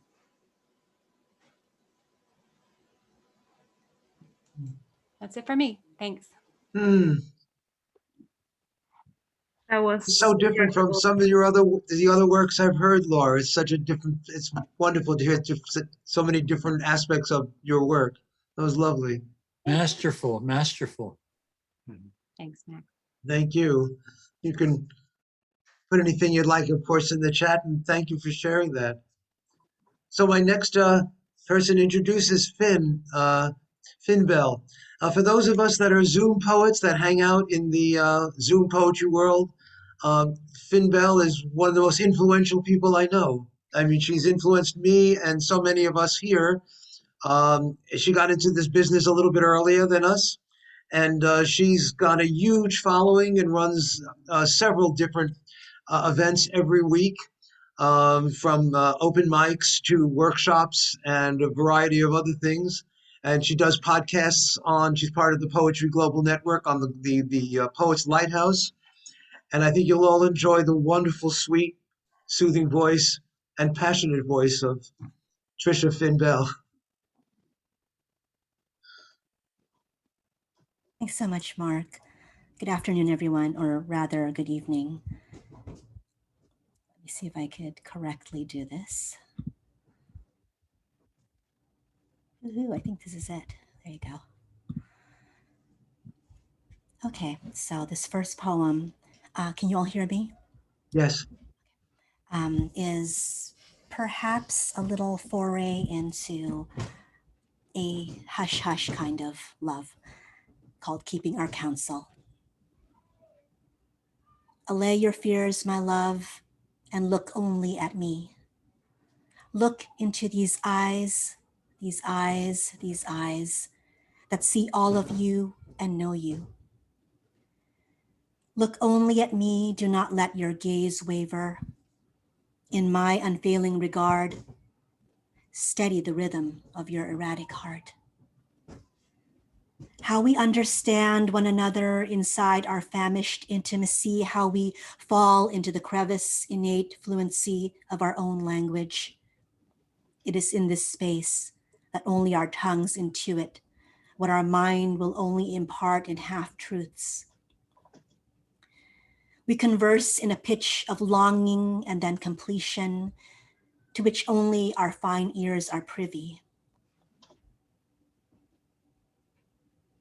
No, not shame, my love. Our souls met and commingle, our stories fused before the jealous eons. Whisper into the clandestine dusk between us the secrets that you hold close. Speak of the thoughts you keep spirited away from even your own self. My mouth is your mouth. I share these same secrets. Our lips keep their own wise counsel. And then this next one, I guess, is about perceptions and expectations, called Ink. I awaken to this morning. I am jolted upright. I forget only for a while, only a little where I am. I become a little dismayed when I recall my location. As it dawns, it impresses more insistently. Not buttered, adoring rays of sunlight caressing my cheek, not a lover's playful stirring. It is cold, it coagulates, clumps and slings its contents upon the window's pane. The window is opaque, silt, and canine lick salt. It doesn't provide any additional answers. It is full of its own secrets. I meddle at its latch. To throw it open, the first outside air rushes in, filling my lungs, calms me for a moment before it circulates through the room and gives up on hope and memory too, becoming stale, becoming forgotten.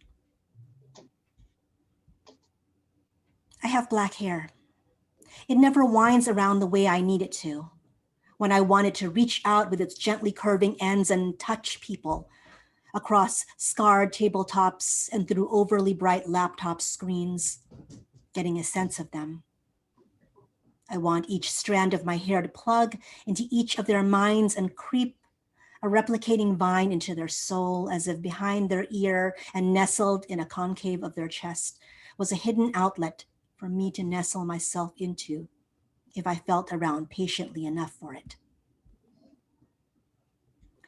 I want us to connect and understand each other before the needs for words to complicate chases and subdues me, before bias, confused, as rationale floods my pathway and congests. My hair scoffs at the idea of being circuitry and power chords. Hair is hair, sitting atop one's head. It doesn't have the power to convey what I am so weary of repeating. My hair is growing long, and today it deceives because it is pretty. I don't want to be other people's pretty. I don't want what other people's pretty thinks should accompany that lie. I stop fixating on my unruly hair. I reach for my coffee cup and I stare hard at the poorly rendered jasmine tattoo on my right wrist, diversion tactic, as the caffeine kicks in. I think of the man boy, skyscraper tall and cocksure, eyes the exact color of newborn guava leaves, telling me how he was infatuated with me because I was so pure. You would never be that kind of girl to mar her skin with ink, is what he said. What kind of girl is that? I teasingly replied, still being the kind that wanted to please him and his ilk, to bend, Asian willowy reed and mighty oak fantasy, even as his unspoken yellow fetish was discomfort pushing down on my abdomen, bile rising from my gut. He tapped the tip of my nose as if trying to reset all of my controls. Adorable, the type of girl who drinks and swears, smokes a pack a day, beds a different guy, or God forbid, another girl to mark a fortnight. I nodded slightly, motor function response still uncomprehending. My brain could not summon up the correct face and response to match his repulsion. I fished in my jacket pocket for my obsidian, seeking comfort, protection, familiarity. My fingers brushed my heavy silver lighter and my Marlboros as I withdrew my hand and fidgeted with the collar of my dress. He, man, feeling silence is complacency and girls in dresses are translucent, smiled, feeling magnanimous in this universe he knew. He filled the silence with last wise words. Just remember, kid, good girls don't do those kind of things. Good girls don't get tattoos. Thank you. Wow. That's and I don't recall you doing such a strong narrative like that with such a strong, Very you know, moving. moving, a tale like that. This is Trying different things for Mark. different, beautiful. Very, very moving. Thank you. That was And awesome, Finn. beautiful read. Yeah, I think you just Finn. I guess you can leave a couple of links for all the different activities and things you do. I join Finn's workshop at least once a week, or her open mic, in which she gives a prompt for us poets, which we don't have to respond to, but many of us I find that her offering a prompt has created a huge amount of imagination and poetry for me. And I really appreciate her doing that. And it's tomorrow night, and I'll be there, and so will many others. And join on if you love good poetry, and if you want to hear more from Finn Bell. Tomorrow's title is Risk It All. So however you want to interpret that, if you think it's gambling or love or venturing into something new, that's the title, but it doesn't have to, you don't have to follow the theme. And I wanted to reiterate that on August 15, Fincabulary, my productions, is having with my collaborators Kamelyn Emilyn and Lawin, who I think is still here, Lawin Bulatao. We're having our erotic male review, I like to call it male review, open mic, the first iteration, called Magic Mike, and it's gonna include 9 very delicious poets from our community. So please look out for that. We'll post it soon, but I will post my little elegant Linktree link in the chat. Yes. Thank you. I've seen XXX on steroids. Yes, you'll enjoy very much. Thank you for that, Trish.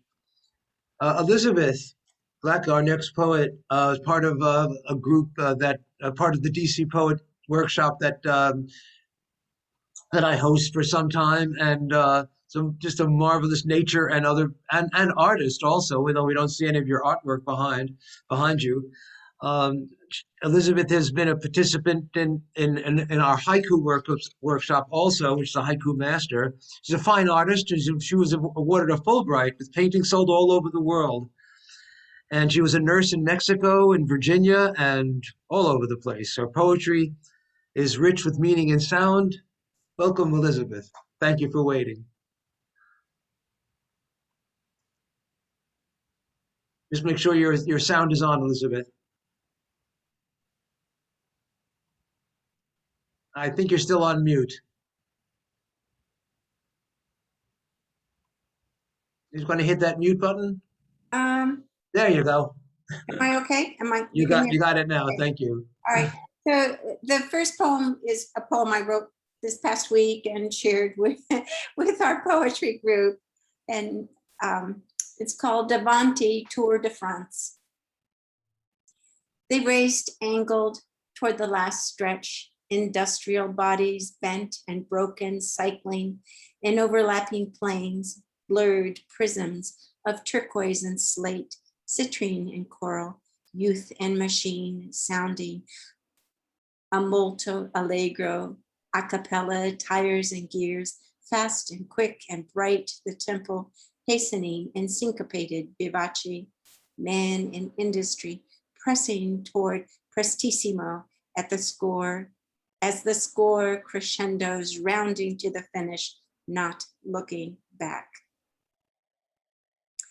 And the second poem is a poem I wrote earlier this year, well, in May 2021, called Brood X, which is about the cicadas that came into my home in Virginia.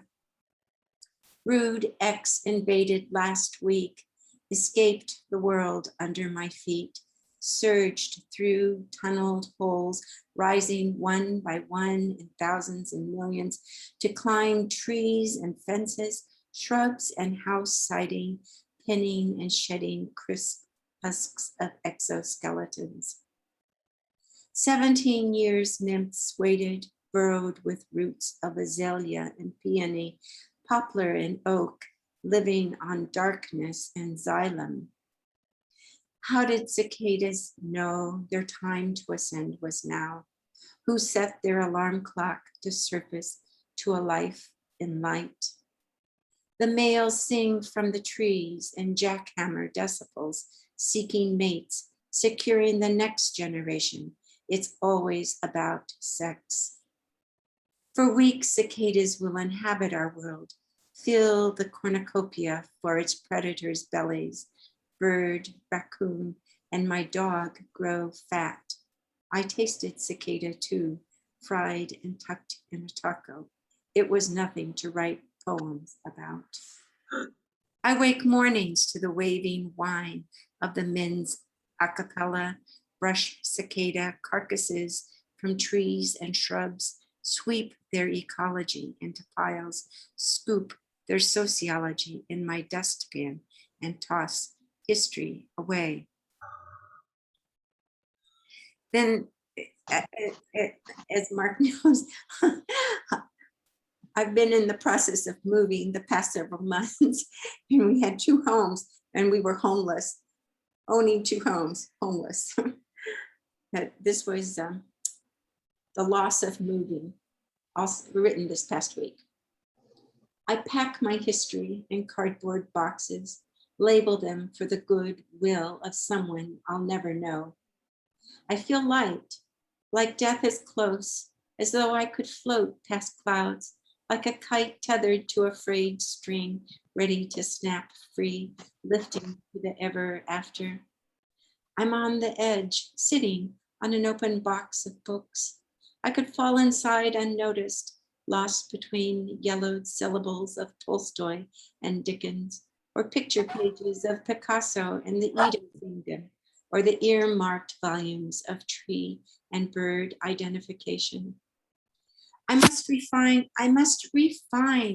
my identity, reclassify my human taxonomy, kingdom, animalia, phylum, chordata, class, mammalia, order, primates, family, hominidae, genus, homo, species, homo sapien, beyond sapien. Who am I? And I'll finish with this last poem. I put 2 because I thought we were scheduled for 5 minutes, but this is a tribute to Alma Thomas. I don't know if you know her. She's a terrific woman poet, the first female Black African-American female to exhibit art in the White House under the Obama administration. Tiptoe Through the Tulips. She defines her lines by those around it, incomplete sentences written in vibrant color of pansy and tulip, her diction of spondied sequences, bright reds by best blues, by bold purples, accented, hot and cold hues, compete as she meters her rows of fragmented flowers, pattern dashes of uneven stitches, measured in sameness by the size of her canvas, as her eyes dart down and up, bringing to focus her poem's exuberant rhythm, pausing with short breathers, thank God, of white gesso. Thank you.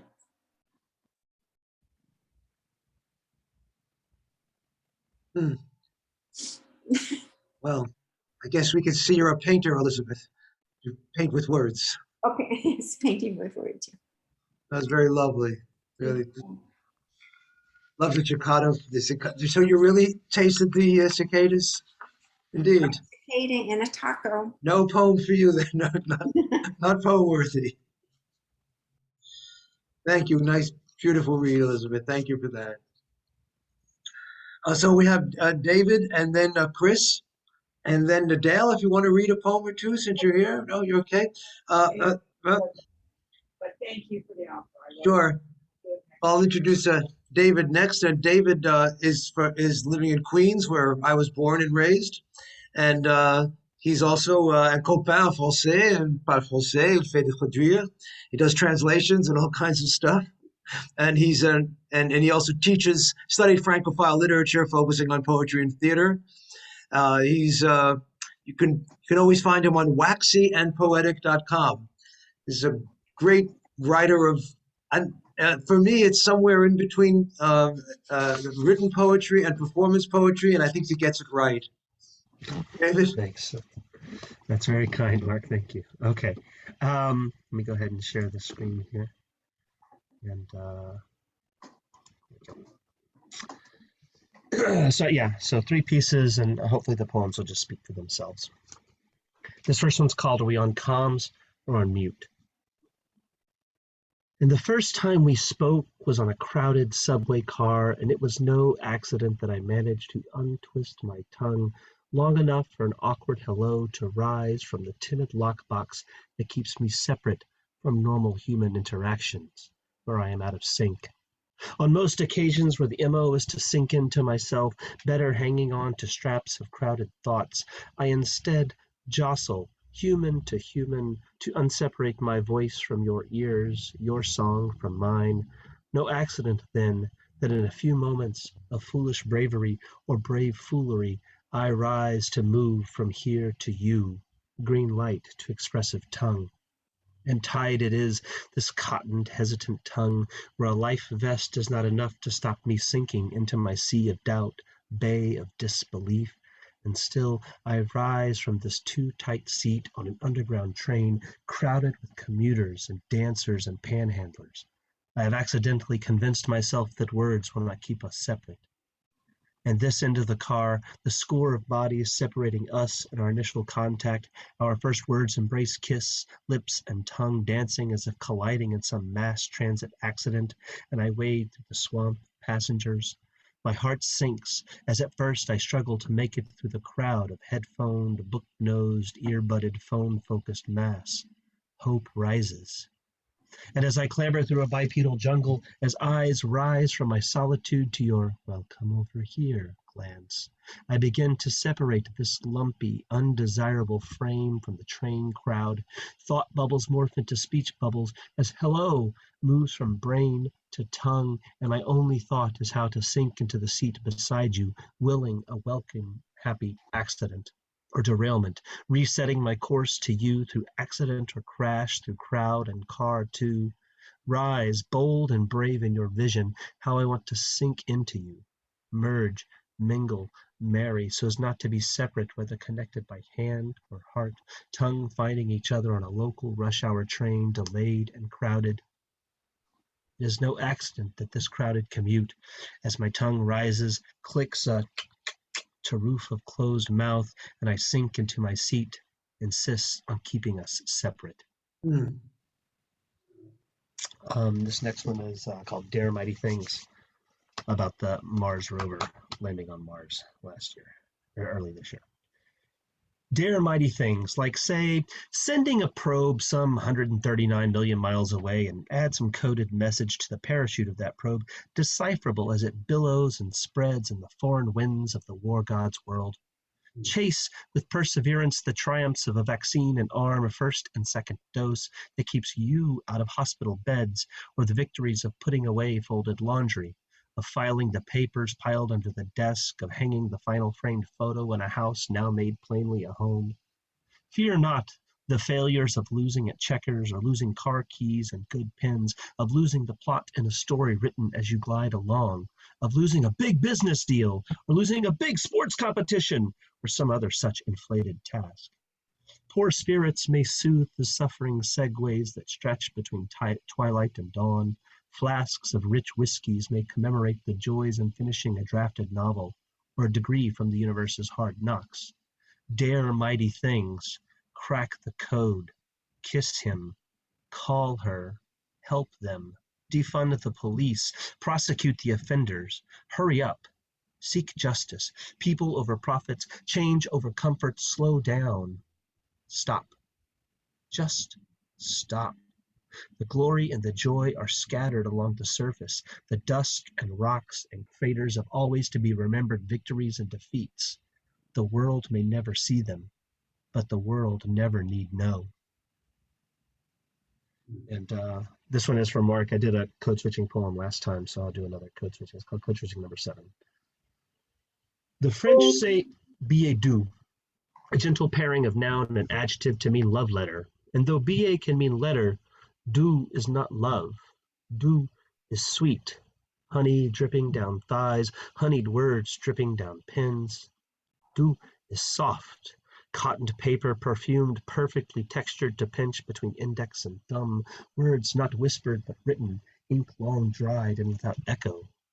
Doux is light, feather-like loose leaves of paper dropping from envelopes, sweet, soft misses lifting cloud-like the reader.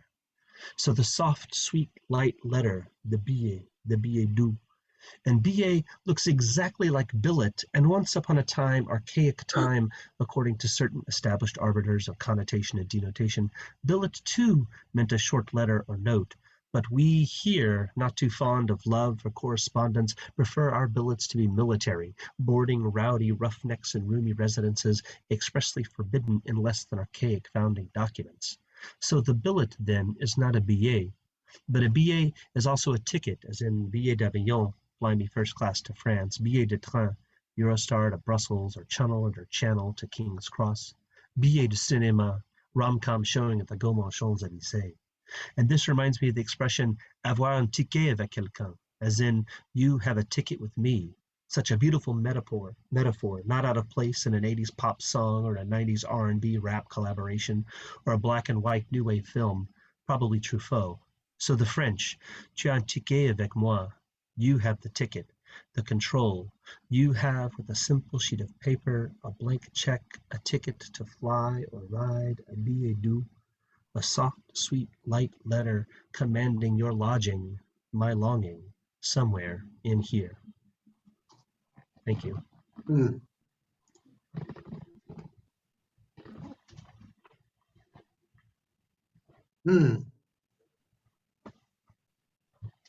That was one. That was good. Thank you. Thank you very much. Thank you. I get it. Well, it's true. It's so true about some of the French words that we use. There's so many different overtones, like or Spanish, of course, in all the languages. Great share. Thank you. Thank you so much, everyone. You tell us about Waxy and Poetic. That's my website, and I mostly post, put up poems and sometimes the occasional book or film or television review. And I did, as you might remember, I did 100 Days, 100 Poems project. So for the first 100 days of the Biden administration and for the Trump administration way back in the day, I did 100 poems of protest to coincide with the first 100 days of these administrations. So I'll probably continue that as we come to new presidents from here on out. But, great, yeah. So well, it's just, thanks for your thanks for waiting around, and for all of us for waiting around, and saving the last were the best for last, as it were, as always, is Christopher George. Christopher is born in Liverpool, England in 1948, emigrated to the U.S. in 55, but returned for the swinging 60s back in Liverpool. He immigrated back in 68, studied poetry with Sister Maura Eschner and Elliot Coleman, and his poetry has been published in all kinds of journals. He lives with his wife Donovan in Newark, northern Delaware, and he also has all kinds of special programs that he does, historical works, historical essays, and podcasts about poets and other things in history. A very, very eclectic fellow, Christopher George. Great poetry and a great reading voice, as you will hear. Let me get the share screen here.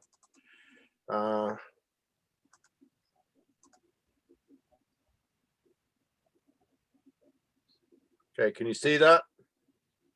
It's just waiting for it to come up. I have your name.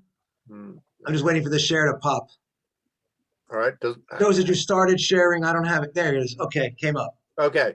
I'm going to begin with a poet by a late Baltimore area poet, whom some of you may have known, Gary Blankenberg, longtime teacher at Catonsville High School, inspired quite a few poets and other writers in his creative writing class. He struggled with alcoholism And I think that's reflected in this poem. Life as a loose garment. During the daylight hours, I think of myself as a poet. I am arrogant, cocky. I read great poems by great poets and imitate them. At night, I become something else, terrified, humble, and remorseful about my self-indulgent and egotistical life. I vow to give up poetry and self-seeking, to finally find God and rest in his quiet peace. As a grateful child content to be small, a creature in this ephemeral world wearing life as a loose garment. But mornings find me hunched over the keyboard again, self-pleased until night seeks me out again. At night, I don't believe in my books, my words, or the things I write about. At night, even my despair lacks conviction. And Gary was also an artist, kind of in a naive sort of Grandma Moses sort of way, and that's one of his graphics at the bottom there. This is about Scott and Zelda Fitzgerald. I worked for, 20 years or something for Johns Hopkins School of Public Health as a medical editor, and would sometimes go over to Phipps Clinic where Zelda had treatment.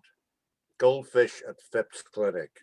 They're red as embers, like the poppies in Renoir's fields, or blood in the Great War that I joined never to fight. I wiggle my finger in the garden's dark pond while you're in therapy. Their tails stream as they strain to reach my nicotine finger.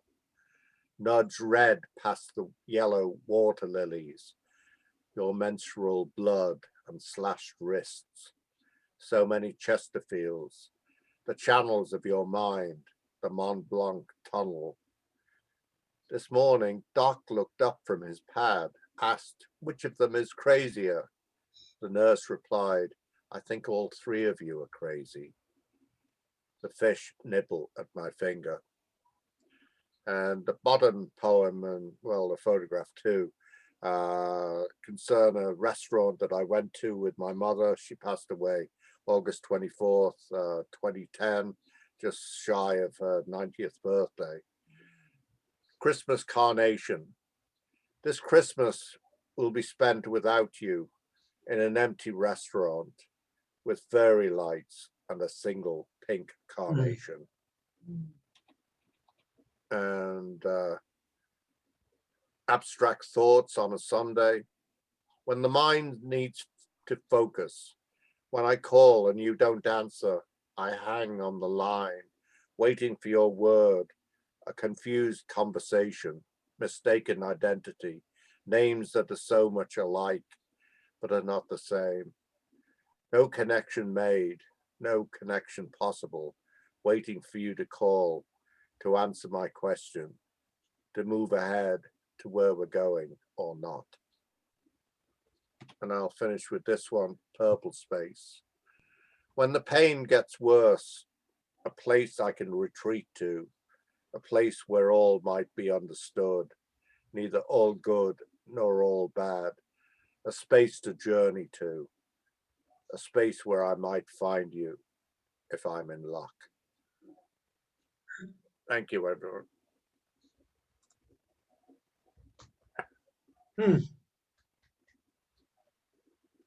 Well, thank you, Christopher.